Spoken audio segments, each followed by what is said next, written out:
নমস্কাৰ, বসন্ত Sharma astrology YouTube চেনেললৈ আপোনালোকক স্বাগতম জনালোঁ। কোনসকল পুৰুষে তিৰোতাক অধিক মৰম কৰে আৰু পত্নীৰ কথাত উঠা বহা কৰে? জ্যোতিষশাস্ত্ৰত উল্লেখ আছে যে যদি মঙল, বুধ বা ৰবি, শুক্ৰ বা চন্দ্ৰ, শুক্ৰ, শনি একে ৰাশিত থাকিলে পুৰুষ তিৰোতা হেৰুৱা হয়।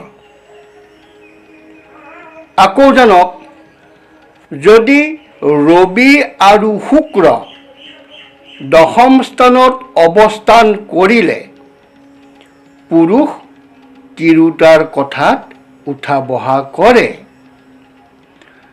আকৌ জানক, সপ্তমপতি দ্বিতীয় বা পঞ্চম বা নৱমত থাকিলে পুৰুষ তিৰোতাৰ কথাত চলাচল কৰে।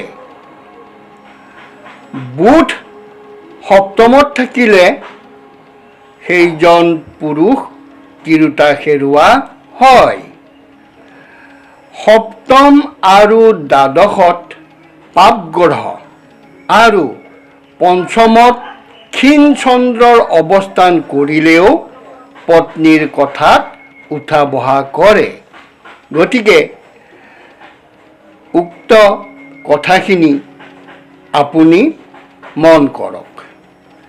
যদি ভিডিঅ'টো চাই ভাল লাগিল তেনেহ'লে লাইক কৰিব, কমেণ্ট কৰিব আৰু আনেও জানক তাৰ বাবে শ্বেয়াৰ নকৰাকৈ নাথাকিব।